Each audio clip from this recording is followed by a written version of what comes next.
Half-Assed Travelers. We're coming to you from the Hershey RV Show in Hershey, Pennsylvania, America's largest RV show. And we've got a treat for you because we're going to be looking at the brand new Tiffin Open Trail, the 2026 25AO. This is a unit that is completely new to us. We didn't even know this existed until we came around the corner and we were like, wow, what is that? But it is in competition with the Winnebago Ekko, the Entegra Condor, and the Jayco Granite Ridge. So we're excited to take a closer look at this thing. Let's go. Hey there, I'm Rose. And I'm Dan. And we are the Half-Assed Travelers.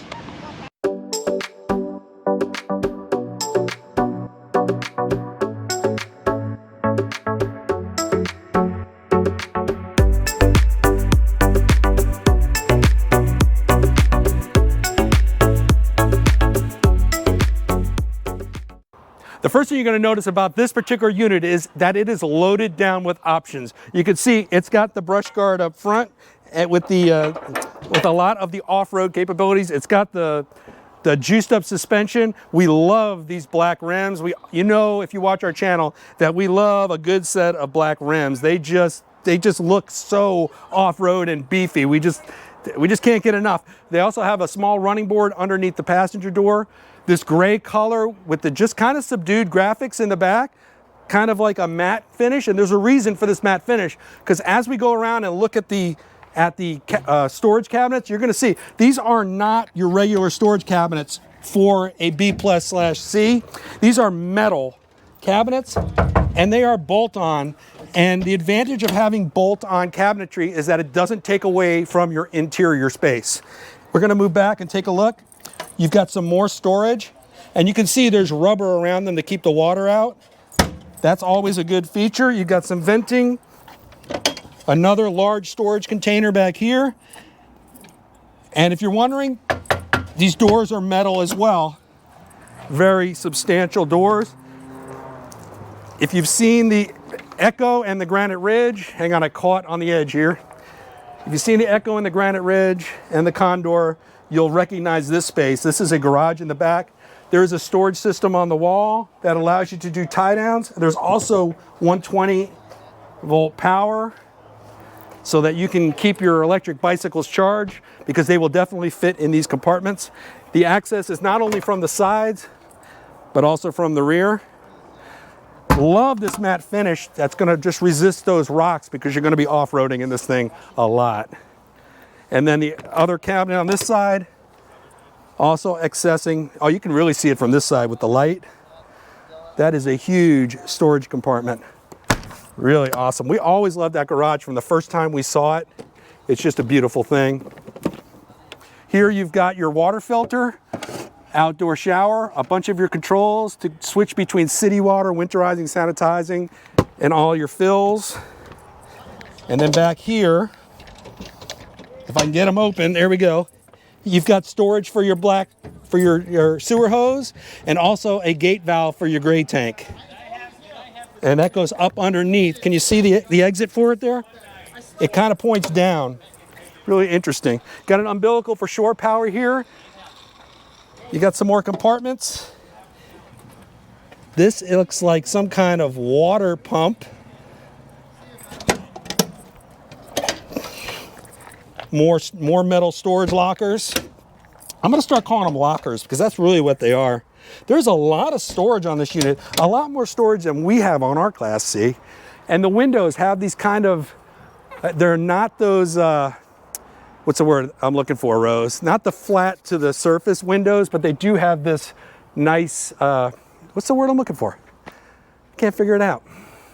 I don't know, they're nice windows. Before we go inside, I just want to point out a couple more things. This has the Batwing awning from Girard. That's an upgrade option. And also you can see that they've got a storage rack on top with all your solar and other mechanicals up there. But yeah, I want to go inside. I want to see what's inside this unit. I'm intrigued. All right. It's a pretty heavy duty door. It's tinted, but not the frosted that we've seen. Standard door. This screen door, man, this is substantial. There's metal inside that. Oh, that's why. It's a bear resistant entry door. How about that? So when you're out in the country, you can leave the door open with the screen and not have to worry about a bear coming in and getting all your food and all your goodies. Yogi, stay out. All right. Okay. So for a B plus van, and a lot of people say B pluses don't exist, but this is kind of between a B and a C. This is on the Mercedes chassis. It's got that 4-cylinder diesel, and it's a really nice. This is the same one we have in our Wayfarer. It's a really nice driving position.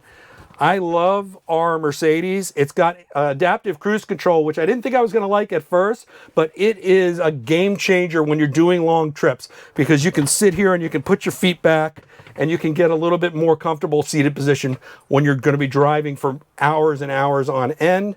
You can see there's some systems up here on some venting and systems up here on the dash. It's got that same storage up front with some USB-Cs in there. I see they've replaced the USB-As with USB-Cs. That's why different. They don't put them out here. Yeah, I wish they would put them out here. That's a good point, Rose. You still got your storage over top of the visors and a little bit of storage space up here. There are some netted storage. It's hard to see because it's all black, but yeah, there's some netting here. Let me see if this light. There you go.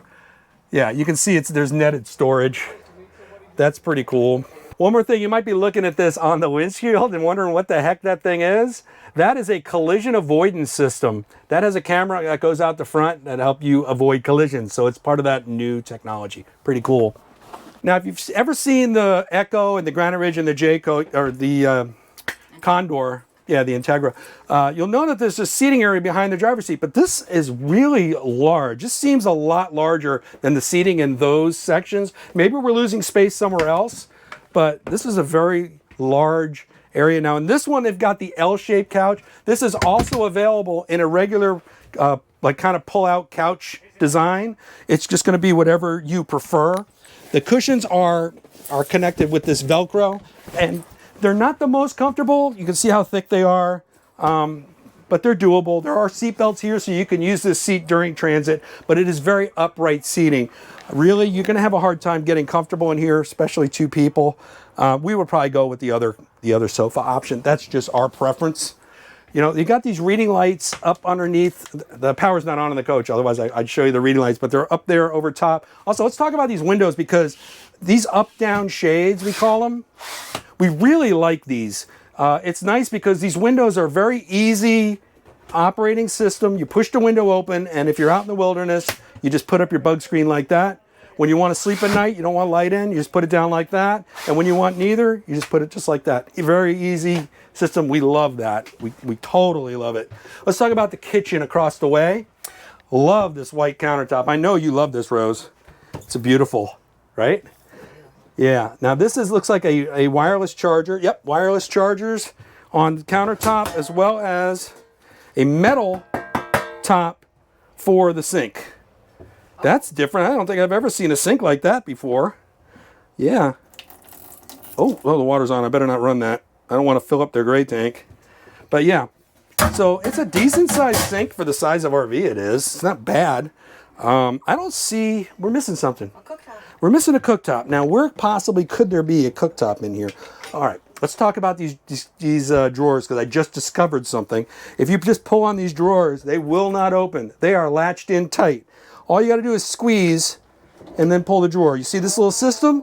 How simple is that? Why doesn't every drawer in these RVs have this? Because it would make so much, you don't have to worry about the drawer opening in transit. It makes so much more sense to have that. Such an easy fix. Way to go, Tiffin. That is a great design. Now, these are stapled drawers, but they are wood, and they're pretty well made. Back here, we've got some more cabinets. This is under sink cabinetry. And we are told that, yes, definitely there is a portable induction cooktop. In fact, there it is right there. You see, we get results, even at half-assed as we are. Yeah, we get results. Yeah, this is the portable induction cooktop. And what you do is you just put this on the counter. It plugs in up here. And then when you're done with it, you're just going to store it away like we're going to do right now. Well, maybe not in here, but we're going to store it away somewhere. When it's not in the box, it fits in the drawer. Trust us on that one. Back past the kitchen, you've got a smallish microwave. You can fit a plate in there. And then a really neat, we love these fridges that open not only from this direction, separate fridge and freezer, but you can also open them from the other side. That's a great feature as well. Love that. And there's a cabinet also up here above the microwave. And let's go back here and talk about this bedroom, because this huge bed that transforms itself into a king bed, it's separate right now, but you can put these things in the middle, and there's two of these, and it makes it into a mega bed, right, hon? Mega bed. We love this design. It's very, we don't mind not having as much headroom. It makes way for that garage that's underneath us. And you don't need much headroom in the bedroom anyway, because you're going to be just coming up here to either sit or sleep anyway. So what's the difference? You don't really need that headroom. Above the bed, you've got a bunch of cabinets. Now look at the substantial hinges on these cabinets. You also have this latching mechanism as well as a chain to keep it from getting up here into the lights. Tiffin thinks of everything. That's one thing Tiffin does really well. The design of their cabinets is really high quality. We've got a Tiffin Wayfarer, and we're very happy with how our cabinets are made. You've got some reading lights up underneath and a USB-A and USB-C plug right here. And Rose, if you show them around there, there's a HDMI, two 120 plugs, and looks like a mount. You can put a TV up there. That's why the HDMI comes. Got controllers for your AC and other systems. Up underneath, look at these. Again, these latches are great. You got clothing storage under here, and that storage is on both sides. But this is something even more neat. Look at this, his and her pull-out wardrobes. Look at that. You put a bar across the top, you put hangers in there, and you can have all your clothes hanging there. And again, his and hers. Or his and his, or hers and hers, whatever you got, whoever you're traveling with. One more feature, there's a ladder here. And we were a little perplexed. We didn't know what exactly this ladder was for, but when you have both the cushions here, and we don't have the second cushion with us, they've got it over there in storage. But when this cushion is here, and when that belongs here, there's two little like metal latches here, and that's what the ladder is. So when you've got the bed made, you can use that ladder to get in and out of bed, because otherwise that's a pretty large step. But as it is, when the bed's not made, no problem getting in here with the step. We love these windows. There's 3 windows back here. It makes for great cross ventilation, also some great visibility. So you could sit back here and use this as if it were a living area or a couch. Sit back here, read a book, whatever you got to do. So you don't miss that living area up front so much. You might use that more like a dinette and use this for your lounging. And that's what we would do. You've got the AC overhead, and it is ducted. Even though this is a smaller RV, they do use ducted AC. Also, you've got LED lights throughout, which is a nice thing. Last but not least, let's take a look at this bathroom. You can see the door swings wide, which is nice. And you see it's got this kind of like almost a whiteboard here. So if you need to take notes, you can do it right here on the back of your bathroom door. All right, shower curtain. I'm going to go in here. Wow, look at all the light. There's no lights on in this unit, but man, look at this skylight, how much light it brings in here. That's really cool. This toilet kind of rotates, as you can see. And this appears to be a cassette toilet. Plastic cassette toilet, but it's good that it rotates because it makes plenty of room for you. This is a wet bath, so you're probably going to be showering. Actually, no, there's actually enough room to shower standing up. How's that for a wet bath? That's pretty good. You don't see that a lot. A lot of times you need to sit down. There's just not enough room to stand, but there's enough room in the shower pan. That's actually pretty good. This is a pretty spacious showering spot. You got a shelf overhead as well as a fan. And you also have, let's see if this is a medicine cabinet. Hard to tell. Yep, it's a medicine cabinet. Not very deep, but deep enough to house all your medicines. Your shower head here, a very small sink. But how big of a sink do you need in the bathroom, really? We love these latches, these locking latches, and this is a metal cabinet. And you can see all the controls are locked under there with that rubber grommet protecting it from water. Yeah, really nice bathroom. For a wet bath, I think this is really usable space. If you're wondering about the color options you can get this unit in, well, they got the gray here we were in. Look right here. They've got another tan one right next door. So it depends on whether color you're preferential to. I think I like the tan one, actually. Usually I would go with this, but I think in this, I like the tan because I like the contrast between the dark rims, all the off-roading goodies, and the paint. It just pops. It really pops. Overall, if you're looking for something to take off-road, to take to the backwoods, This is not only available with a generator, which this one does have, but it has generator and solar, but they also make a unit that is full lithium, full solar, that'll allow you to do a lot of boondocking in a lot of out-of-the-way places, and it's got the off-road capability to get you there. So if you're looking at an Ekko, a Condor, or Granite Ridge, you definitely want to give the Open Trail a look, definitely. If you enjoyed that video, we hope you'll consider subscribing, and if you do, make sure you ring the bell for notifications so you'll be told every time we post a new video. If you give us a thumbs up, those likes really help us with the YouTube algorithm, and we really appreciate the support. You can also follow us on Facebook and Instagram. We'll see you in the next video.